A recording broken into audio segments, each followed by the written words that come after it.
다윗이 하나님의 성전을 건축하고자 하는 계획을 세운 뒤에 하나님께서 엄청난 축복의 말씀을 주십니다. 그 이후에 다윗이 어디로 가든지 여호와께서 이기게 하심으로 놀라운 승리의 전과를 올리게 되죠. 그 내용이 사무엘하 8장 14절에 나오는데, 하반절에 있는 말씀을 보면 다윗이 어디로 가든지 여호와께서 이기게 하셨더라, 그렇게 말씀하고 있습니다. 그래서 이 다윗은 대외적으로 그 통치의 영역이 굉장히 확대됩니다. 이러한 과정 속에서 오늘 이제 본문 말씀이 시작되는데, 이 다윗이 아주 독특한 결심을 하게 돼요. 오늘 1절에 있는 말씀을 보면, 사울의 집에 아직도 남은 사람이 있느냐, 내가 요나단으로 말미암아 그 사람에게 은총을 베풀리라. 이 말은 정치적으로 굉장히 민감한 말이죠. 이 말을 들었을 때 어떤 사람들은 이제 피바다가 될 거다, 다윗 왕이 사울의 가문에 남은 사람들을 찾아서 은총을 베풀겠다고 하지만, 당시 정치적인 모습을 볼 때 새로운 왕이 등장하면 전대 왕의 가문, 또 추종 세력들 말살시키잖아요. 반란의 씨가 조금이라도 보이면 이것이 암초가 돼가지고 언제 무너뜨릴지 모르기 때문에 아주 잔혹하게 처단합니다. 그러니 다윗의 말을 듣고 신하들이 떨고 있을 때 누군가가 사울 왕의 집에 남아있는 종 한 사람이 있는데 시바입니다, 그런 말을 해요. 당장 데려오라.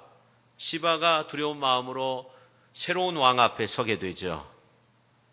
내 이름이 시바냐 그렇게 물으니까 시바가 뭐라고 대답합니까? 당신의 종입니다. 이름만 물었는데 당신의 종이라는 거예요. 굉장히 긴장하고 있는 거죠. 그때 왕이 말합니다. 3절에 있는 말씀을 보면, 사울의 집에 아직도 남은 사람이 없느냐, 내가 그 사람에게 하나님의 은총을 베풀고자 하노라. 이 말을 들었을 때 여러 가지 생각을 했을 거예요. 정말 다윗이, 새로운 왕이 사울 왕가의 은총을 베풀려고 그러는 것인지, 아니면 왕자들을 색출해가지고 제거하려고 그러는 건지 알 수는 없지만, 이제 새로운 왕에게 시바는 충성을 보일 필요가 있었습니다. 그래서 요나단의 아들 무비보셋이 암미엘의 아들 마길의 집에 있다고 그렇게 고해 바칩니다. 무비보셋은 장애를 가지고 있었어요. 근데 상당한 실력가였습니다. 아들이 15명이나 있었고 종이 20명이나 있었습니다. 무비보셋이 불려와서 왕 앞에 서게 됩니다. 새로운 왕 말 한마디 하면 일가족이 죽임을 당할 수 있는 그런 처지 가운데 있는 거죠. 얼마나 두렵겠습니까? 그리고 할아버지 사울 왕과 다윗의 관계를 너무나도 잘 알고 있었기 때문에 다리가 후들거려서 서 있을 수 없지요. 그러한 가운데 오늘 이제 6절에 있는 말씀을 보면은 다윗이 무비보셋이여 그렇게 부릅니다. 그러니까 예, 임금님의 종 무비보셋입니다. 무비보셋은 속으로 새 왕인 다윗이 자신의 정적을 제거하기 위해서 나를 불렀다, 이렇게 생각하고 있는 거죠.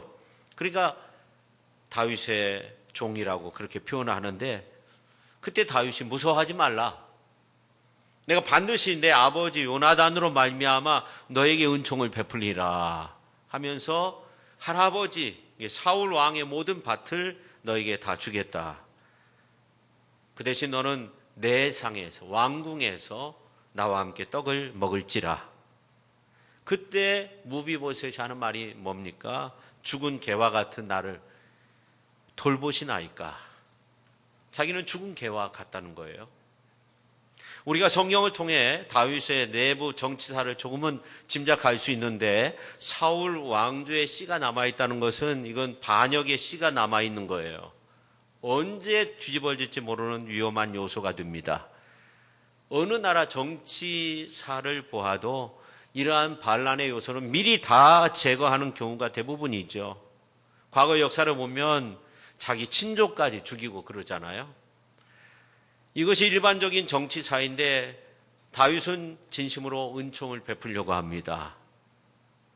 그러나 한편 이건 다윗의 아주 고도의 정치적인 전략이었다. 그렇게도 볼 수 있어요. 사울 왕가에 남아있는 무비보셋 그 손자를 자기 상에서 같이 먹게 함으로써 처단을 하면은 보복정치라고 하고 손가락질을 할 거고 놔두면 반란의 씨앗이 되니까 왕궁에 가둬놓고 함께 밥을 먹으면서 지내는 거죠. 그럼 백성들이 볼 때 원수에게 호의를 베푼 왕이다. 그렇게 그 정치의 모습이 그려질 수 있는 거죠. 그러나 여기서 우리가 놓쳐서는 안 되는 것이 있는데 그것은 뭐냐면 다윗과 요나단의 관계입니다. 지금 새 왕 다윗은 과거 자기를 목숨처럼 아꼈던 요나단과의 사랑의 관계 속에서 무비보셋에게 사랑을 베풀려고 하는 거죠. 요나단의 아들에게 사랑을 베풀려고 합니다. 다윗이 사울의 집에 은총을 베푸는 것이 가장 뛰어난 전략이었다고 볼 수도 있습니다. 그러나 우리가 한편 생각해 보면 10대 때부터 40세가 다 될 때까지 20년이 넘도록 사울 왕으로 인해서 엄청난 고난을 당하고 광야에서 지낼 수밖에 없었습니다. 다윗이 한이 맺혔을 텐데 은총을 베풀 수 있었겠느냐 하는 겁니다. 다윗이 어떻게 정치적 대혼란의 시기에 자칫 피비린내 나는 일들이 일어날 수밖에 없는 이러한 상황 속에서 그렇게 멋진 은총의 빛을 밝혔을까 하는 겁니다. 오늘 이제 말씀을 통해서 우리 주변의 어떤 긴장의 관계들이 하나님의 은총으로 새롭게 변화되는 그러한 놀라운 역사가 나타날 수 있기를 예수님의 이름으로 축원합니다. 오늘 우리가 본문 말씀을 통해 정말 이 사랑의 관계 속에서 다른 사람을 이해하고 바라볼 수 있어야 됩니다. 주위의 어떤 긴장의 관계들이 하나님의 은총의 환한 빛으로 비춰지는 그러한 놀라운 역사가 나타날 수 있기를 간절히 축원드립니다. 자, 첫 번째 시선입니다. 과거의 시련 속에서 다른 사람을 이해해야 된다 하는 겁니다. 성도 여러분, 하나님의 은총으로 환한 빛이 비춰지는 놀라운 세상을 만들기 위해서는 나 자신이 성공한 이후에 성공한 그 수준에서 상대방을 보는 것이 아니라 성공하기 전 미천했던 지난날의 모습으로 미천한 그 사람을 보는 겁니다. 오늘 이제 1절에 있는 말씀을 보면 다윗의 시선이 잘 나오는데 사울의 집에 아직도 남아있는 사람이 있느냐 하면서 하는 말이 뭡니까? 내가 요나단으로 말미암아 그 사람에게 은총을 베풀리라. 다윗이 사울왕의 칼날을 피해 쫓겨다니면서 목숨이 경각에 놓여 있을 때 왕세자인 요나단이 여러 번 찾아와가지고 도움을 주었습니다. 당시 다윗은 죽은 목숨이나 마찬가지였습니다. 오늘 이제 무비보셋이 죽은 개와 같다고 그렇게 표현했는데 사실은 다윗이 사울 왕의 칼날을 피해 다닐 때 엔데기 광야에서 사울 왕을 향해서 한 말이 죽은 개와 같다는 거예요. 자신이 죽은 개와 같다는 겁니다. 그런데 지금 왕이 된 다윗은 이제 완전히 바뀌어져 있는 거죠. 사울 왕의 집에 속한 사람들이 그렇게 어려움 속에 있다는 것을 보고 있는 겁니다. 그리고 요나단이 자신에게 베푼 은총을 생각하면서 사울 왕의 가문을 향해서 이렇게 말합니다. 내가 요나단으로 말미암아 은총을 베풀리라. 당시 다윗은 하나님께서 가는 곳곳마다 이기게 하심으로 완전히 국제 정세를 평정한 가운데 있었습니다. 세계 정복의 꿈은 상상도 할 수 없이 컸습니다. 최고의 권력자가 과거 자기의 그 초라한 모습들을 생각하면서 사울 왕가를 보면서 이제 과거 사울 왕의 칼날을 피해서 도망다니던 그 모습과 비교하면서 이제 사울 왕의 후손들은 잡히면 죽을 수밖에 없기 때문에 산으로 들로 그리고 광야로 피해 숨어 다닐 때 그때 오히려 사랑을 베풀려고 했다는 거죠. 이러한 가운데 다윗이 그들을 찾아내가지고 싹 쓸어 버리는 것이 아니라 진실로 하나님의 은혜를 생각하고 있는 거죠. 그래서 다윗이 훌륭한 이스라엘의 성군이 된 거 아닙니까? 성도 여러분, 우리가 사랑 많은 교회, 사랑 많은 성도로 살아가기 위해서 우리는 과거의 아픔의 순간, 실패의 순간, 시련의 순간, 내가 당했던 억울한 일 가운데서 다른 사람을 바라보고 다른 사람을 이해하고 또 동질감을 함께 느끼는 것이 중요합니다. 제가 어느 집사님 신방을 갔는데 아프기 전에는 굉장히 웃음이 많고 쾌활한 그런 분이셨어요. 근데 가보니까 굉장히 힘들어 하시는 것 같아요. 그래서 과거 함께 족구했던 이야기, 또 살이 빠지니까 이제 아드님 닮아 보인다고 하면서 건강해지셔서 함께 운동도 하자고 하면서 함께 웃으며 또 눈물 어린 그러한 기도를 드리고 온 적이 있습니다. 저도 그런 경험이 있습니다. 목회 초년 때는요, 아주 건강했으니까, 몸이 아파 본 경험이 없으니까, 우리 성도님들 이제 아프셔서 병원에 입원하시면 가서 기도는 해요. 근데 그분의 아픔을 느낄 수가 없는 거죠. 얼마만큼 아픈지. 아파 본 적이 없었기 때문에. 그러다가 제가 이제 목회 초년에 수두에 걸렸어요. 엄지 손톱만한 그런 물집이 얼굴이고 온몸에 퍼져 있었어요. 고열이 계속됐어요. 정신이 혼미하고 병원에 입원할 수밖에 없죠. 일주일 동안 입원했습니다. 그러한 가운데 병든 자의 아픔을 느끼겠더라고요. 그래서 이제 우리 성도님들 병원에 입원해 계시면 그 아픔을 느낄 수 있어요. 그리고 그 뒤로는 예수 그리스도의 보혈의 능력을 의지하면서 간절히 기도해 줍니다.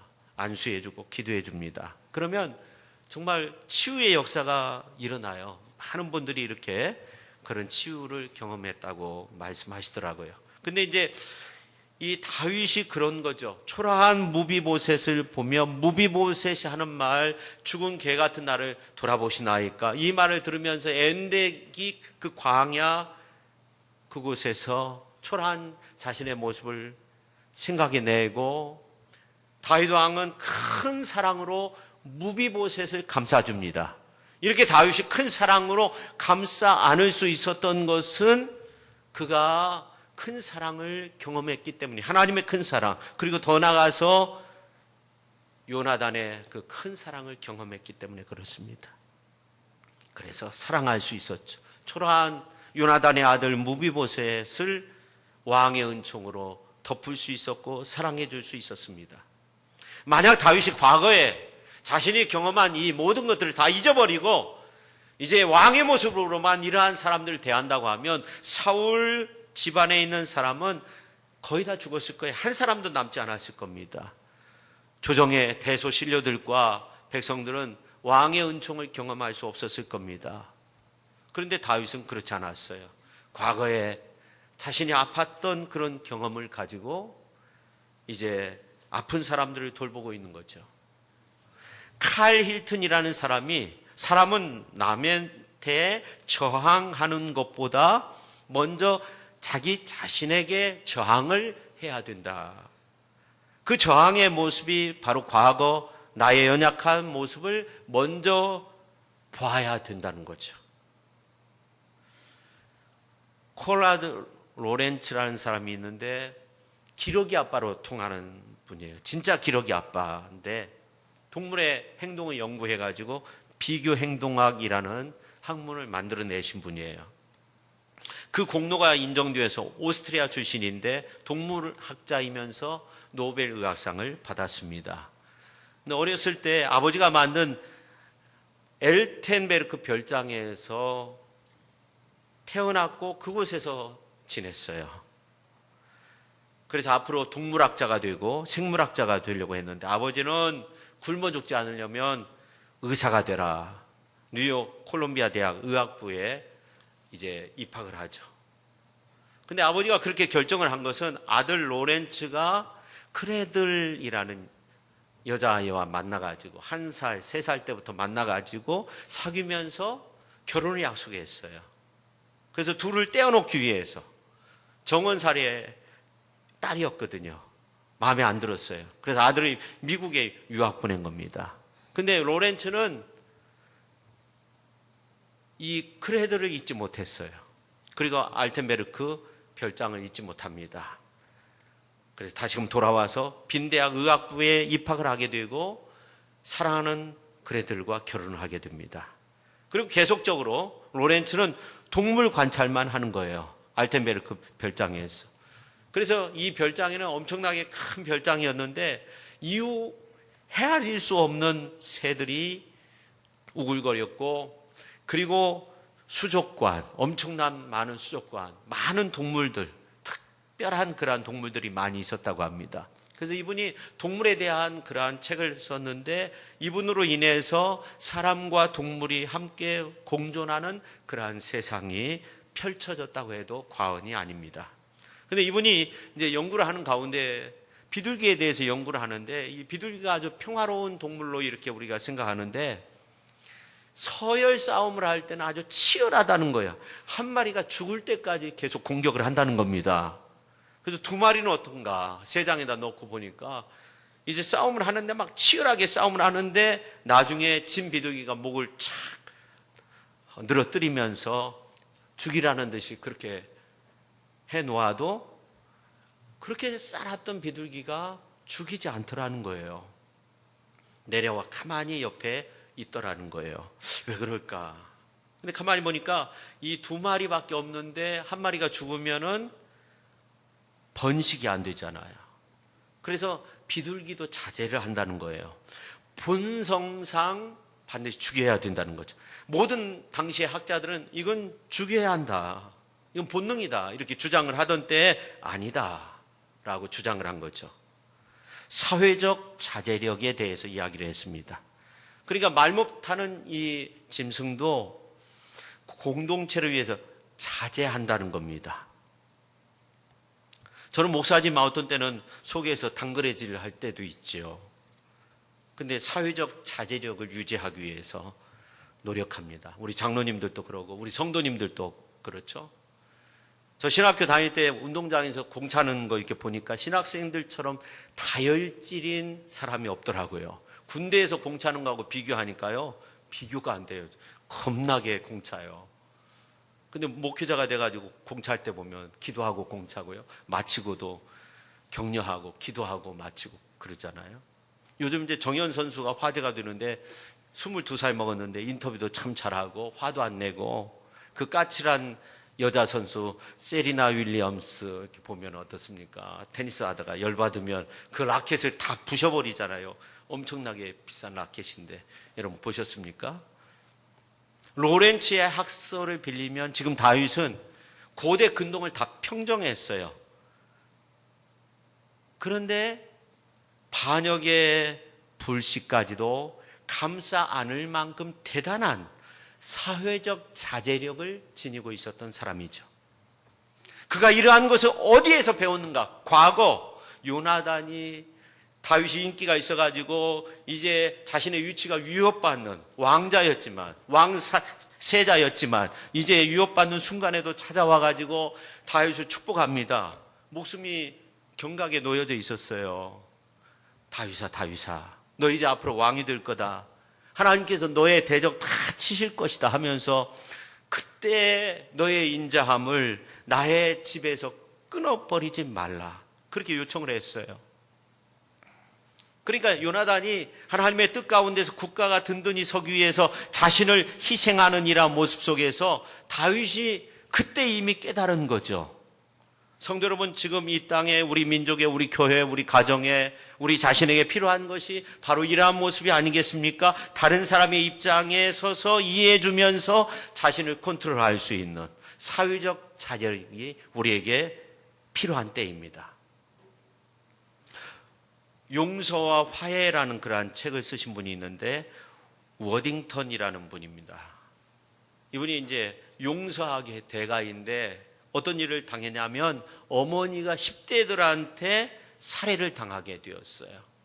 그 현장을 보고 막 피가 끓어오르는 거예요. 그래서 항상 생각하는 것이 뭐냐면 쇠파이프 가지고 다니면서 그 10대들 찾아가지고 어떻게 죽일까 이런 생각을 하고 다니는 겁니다. 계속적으로. 그러다가 자신이 크리스찬이고 용서하게 대가인 것을 알고 하나님 앞에서 회개하면서 내가 어떻게 하면 그 10대들 아이들 용서할까 이렇게 생각을 했어요.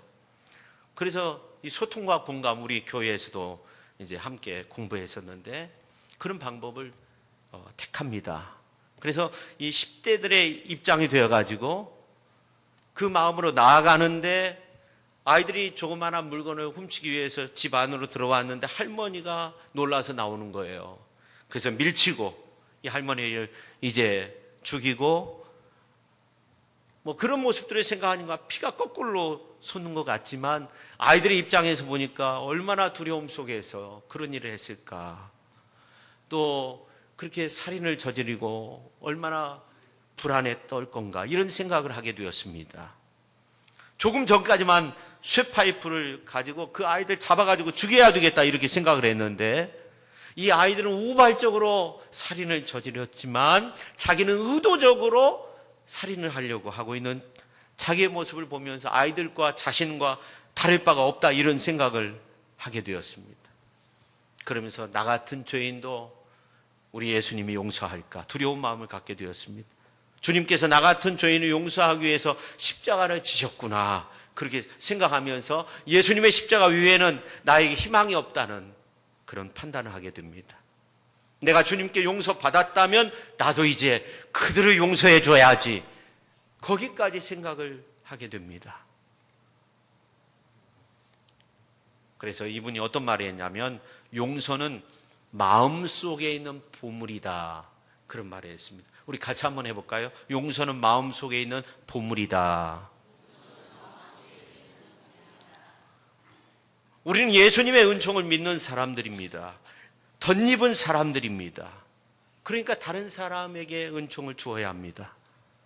왜냐하면 과거에 내가 어떤 사람이었습니까? 얼마나 음란하고 악하고 위선적이고 교만하고 죄 많은 그런 인간이었습니까? 그런데 주님이 그런 내 죄를 보지 아니하고 용서해 주셨는데 십자가로 용서해 주셨는데 어떻게 내가 다른 사람을 대할 때 함부로 대할 수 있느냐 하는 겁니다. 여러분 우리는 주님의 십자가를 바라보면서 내가 어떤 죄인이었는가를 잊어서는 안 돼요.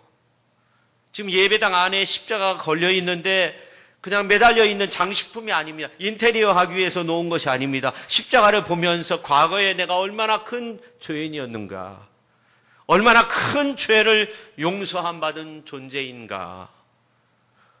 우리는 예수님이 나의 이러한 죄를 치르기 위해서 지신 십자가를 생각하고 이웃을 대해야 된다는 겁니다. 이렇게 과거의 나를 살리신 주님의 은총으로 현재의 그 사람을 대하면 미래가 밝아지는 거죠. 저는 여러분이 여러분의 가족에게 나를 살리신 주님의 은총으로 대했으면 좋겠습니다.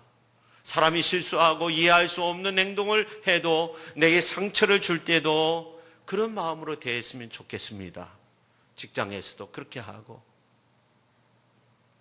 두 번째, 집중해야 되는데 언약의 말씀에 집중해야 됩니다. 오늘 이제 1절에 있는 말씀을 보면 다윗이 이런 말을 했습니다. 내가 요나단으로 말미암아 은총을 베푼다. 그럼 다윗과 요나단 사이에 어떤 일이 있었습니까? 사무엘상 20장 15절 16절에 있는 말씀 17절에 있는 말씀을 보면 잘 나와 있는데 요나단이 다윗이 아주 위태로운 가운데 있을 때 보호해 주면서 친구야 내가 왕이 되면 내 후손들에게 인자를 베풀어 달라. 내 집에 너의 인자함이 끊어지지 않도록 해달라. 그리고 맹세한 거예요.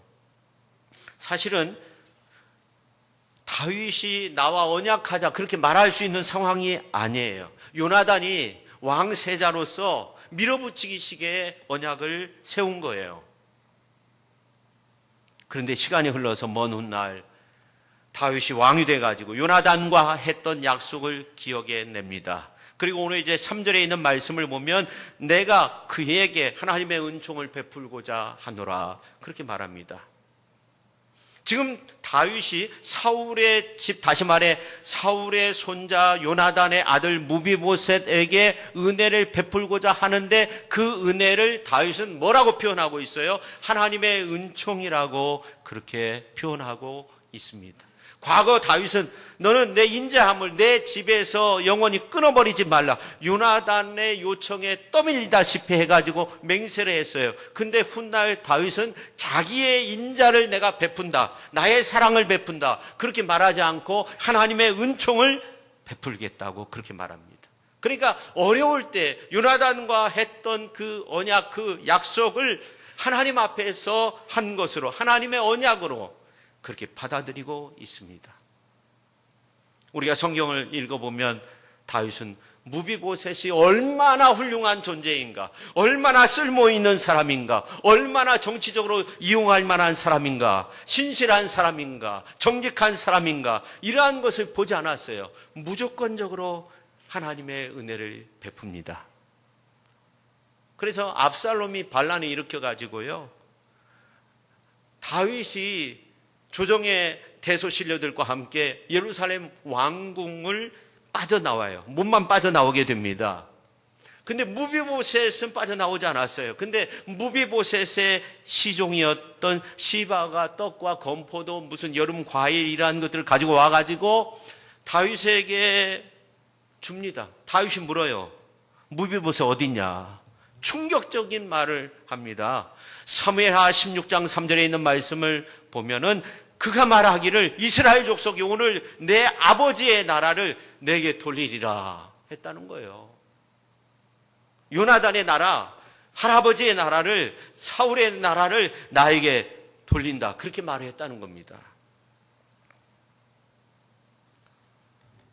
그렇지만 압살롬의 반란이 실패로 돌아가고 다시 다윗이 예루살렘으로 들어올 때 무비보셋이 절면서 수염이 덥수룩한데 거지 옷을 입고 다윗 앞에 나타납니다. 다윗이 모른 체하고 묻죠. 내가 피난 갈 때 너 왜 같이 가지 아니했느냐?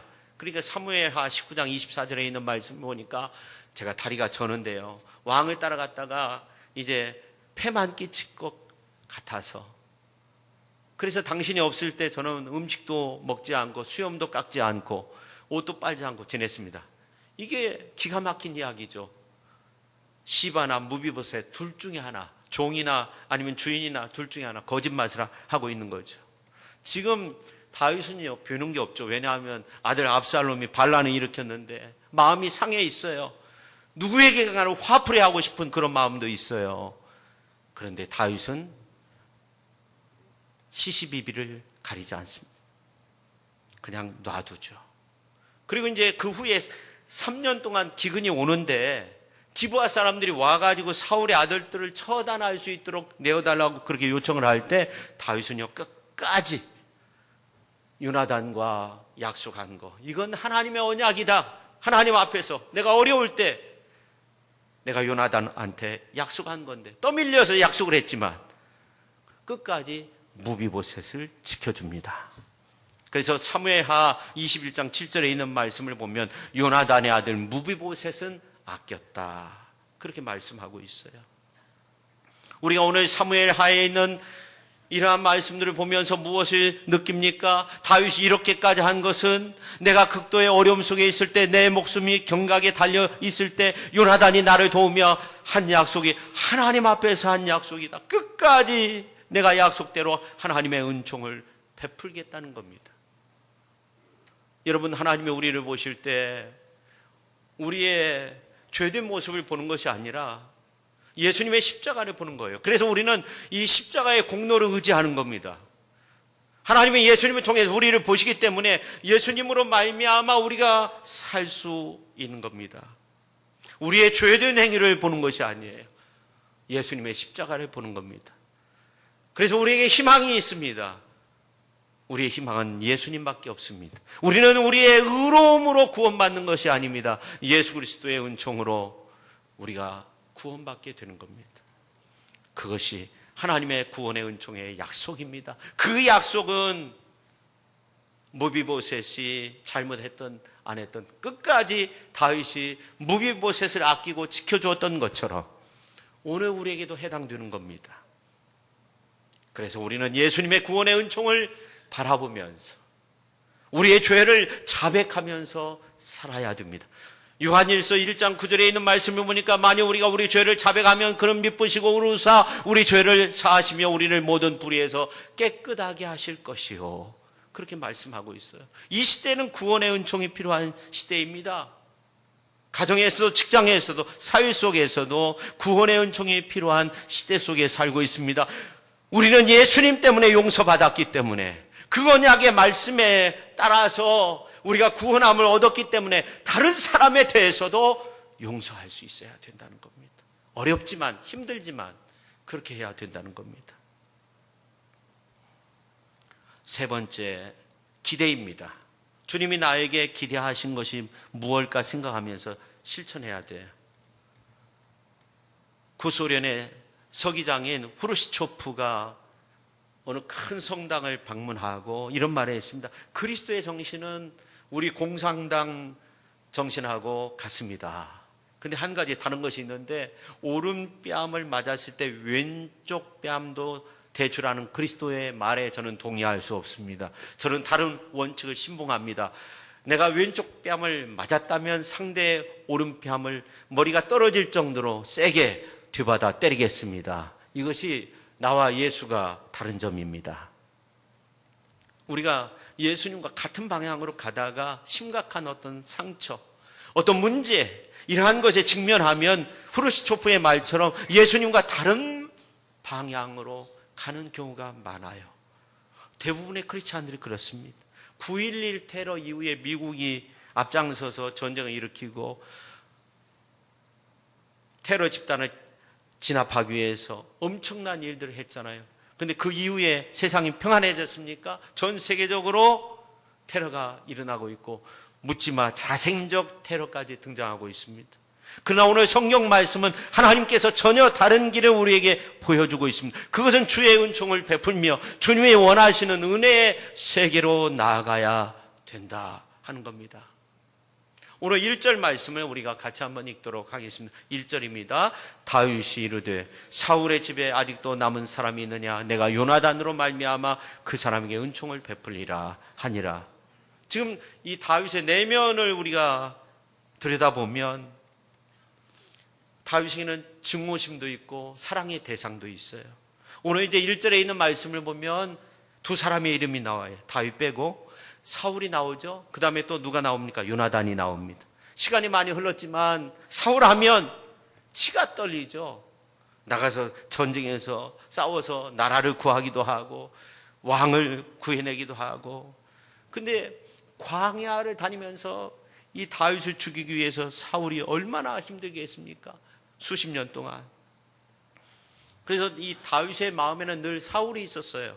그래서 사울의 집안 중에 그렇게 말합니다. 근데 또 한 사람, 다윗의 마음속에서 항상 잊을 수 없는 사랑의 한 사람이 있는데 누굽니까? 요나단.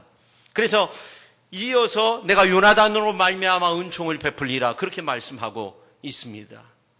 다윗에게 요나단 하면 눈물이 저절로 날 정도로 자신이 어려울 때 함께 울면서 축복해주고 위태할 때 생명을 구해줬던 자기 생명보다 더 귀하게 여긴 사람이 바로 요나단, 사랑의 와신 너무나 고마운 친구였습니다.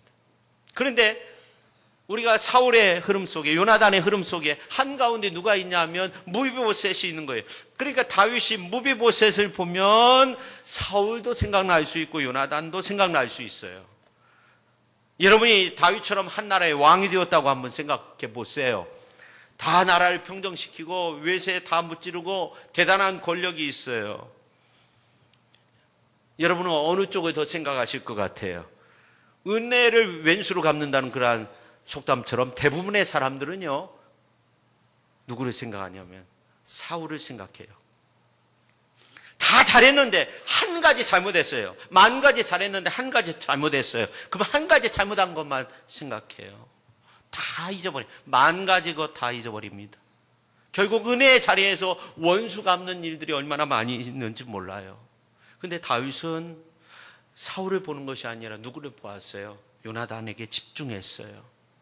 성도 여러분, 대부분의 사람들은 요나단이 있고 사울도 있는데 자기 마음속에 악이 끌고 가는 대로 그냥 그 마음에 나를 던져버리는 거예요. 다윗은 사울을 잊으려고 누구를 생각해내냐면 요나단을 생각해내는 겁니다. 왕의 은총으로 끝까지 요나단의 아들 무비보셋을 돕습니다. 증오보다는 사랑에 집중을 하기 위해서 노력한 거예요. 여러분, 악에 받쳐서 복수하려다가 인생 망친 경우가 얼마나 많이 있습니까? 그런 경우가 너무너무 많아요. 이 사회 속에서요. 어느 집에 새벽 3시에 전화가 왔어요. 힘들어서 예 여보세요 자다가 전화를 받았어요. 아니 당신네 개가 짖어가지고 지금 잠을 잘 수가 없잖아요. 막 그러는 거예요. 죄송합니다. 전화를 끊었어요. 다음날 새벽 3시에 이분이 그 전화번호가 찍혀가지고 전화를 했어요. 아 여보세요. 죄송합니다. 우리 집에는 그 개가 없습니다. 개를 안 키웁니다. 여러분 굉장히 자제력이 있는 것 같고 멋지게 복수한 것 같고 야, 참 영리한 사람 같고 그런데 사실은 굉장히 멍한 사람이죠. 왜냐하면 전날은 전화 받으려고 잠 못 잤고 그 다음 날은 복수하려고 새벽 3시까지 잠을 못 잤으니까 그렇지 않습니까? 이해가 안 되시는 것 같아요. 프란체스코가 이런 말을 한 적이 있습니다. 주님께서 우리에게 주신 은총과 선물 중에 최고의 것은 자신을 이길 수 있는 힘이다. 여러분, 여러분의 마음속에 원수를 향한 증오심이 불타오르고 있습니까? 신경이 곤두서가지고 막 그쪽으로만 막 갑니까? 그때 사랑의 추억을 가지고 되돌릴 수 있다면 그때 사랑하는 사람을 생각하고 좋은 일을 생각해낼 수 있다면 그 사람은 사랑의 사람이 될 수 있는 겁니다. 여러분 광야 인생길 힘든 광야에서 무엇을 생각하십니까? 사울을 생각하십니까? 요나단을 생각하십니까? 정말 중요한 것인데 우리가 은혜 받고 은혜로만 생각하고 은혜를 베풀려고 하면 은혜가 생성이 되고 은혜를 또 낳게 되는 것입니다.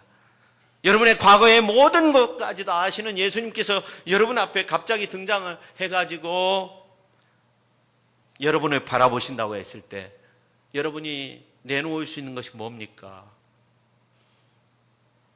주님이 모든 거 아시는데 주님 앞에 보여줄 수 있는 것이 뭡니까? 여러분 잘못하고 죄 지은 거 주님이 많이 보실 것 같아요? 아니면 선한 일, 좋은 일 많이 한 거, 예배드리고 막 찬양하고 믿음 안에 살려고 노력하고 다른 사람의 사랑을 베풀려고 한 거 이러한 것이 많이 있습니까? 아니면 짜증 부리고 욕하고 미워하고 그렇게 지냈던 기억이 많습니까? 우리 주님이 어떤 것을 보실 것 같습니까?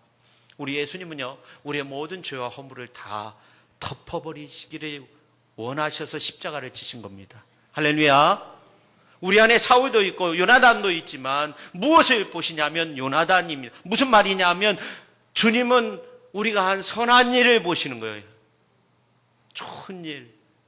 믿음 안에서 살려고 사랑하면서 살려고 노력했던 그 모습을 보는 것이지 죄짓고 나쁜 짓 하는 것을 원하지 않아요.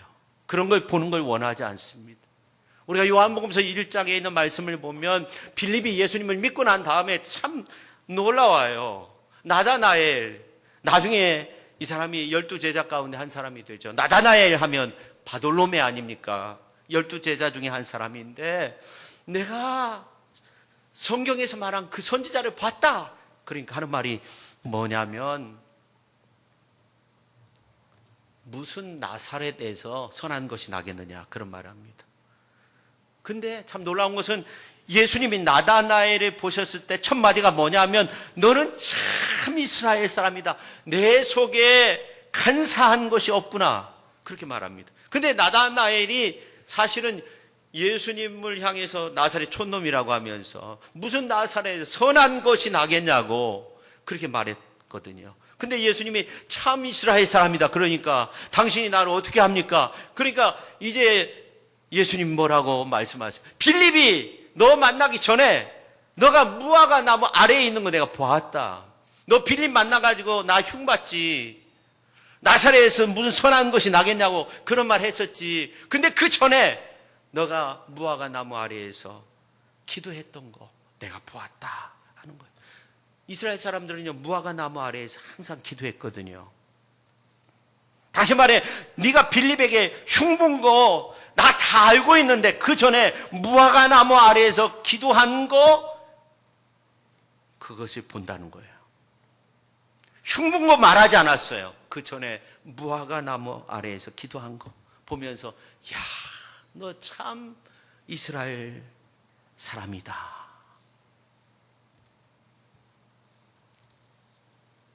주님은 네가 나 흉본 거 잊어버리겠다는 거야. 그 전에 너가 기도한 거, 좋은 모습만 기억하겠다는 겁니다. 그러니까 나다나엘이 막 갑자기 대답하면서, 라삐여, 당신은 하나님의 아들이요 당신은 이스라엘의 임금이십니다. 그래서 12제자 반열에 들어간 거 아닙니까? 지금 바로 전에 이제 예수님은 나사렛 촌놈인데 무슨 선한 것이 나겠냐고 흉본 사람이 완전히 변화된 거예요. 베드로는 어떻습니까? 바울은 어떻습니까? 베드로 매일 사고치고 예수님 부인하고 저주까지 했지만, 어느 날인가 이 베드로가 변해서 이제 십자가에 거꾸로 매달려서 순교당할 것을 보면서 수제자로 임명하는 거예요. 그러니까 주님은 우리가 연약하고 죄 짓고 허물 많은 그런 모습을 보는 것이 아니라 그 나중 모습을 변해서 새로운 사람 되고 예수님 믿는 훌륭한 믿음의 사람 되는 것을 보기를 원하시고 그 모습을 인정하시고 보시는 거죠. 바울도 마찬가지죠. 세계 복음화의 위대한 기술로 삼은 것은 그가 엄청난 핍박을 했는데 그가 핍박을 받은 것보다 훨씬 더 많은 박해를 받아가면서 주의 복음을 위해서 헌신할 사람인 것을 보았습니다. 그러니까 예수님은 사람 안에 있는 사울을 본 것이 아니라 바울을 본 거예요. 우리 인생도 마찬가지입니다. 예수님이 우리를 보실 때 변해 있을 우리의 모습을 보는 거죠. 지금 연약하고 허물 많은 우리의 모습을 보는 것이 아닙니다.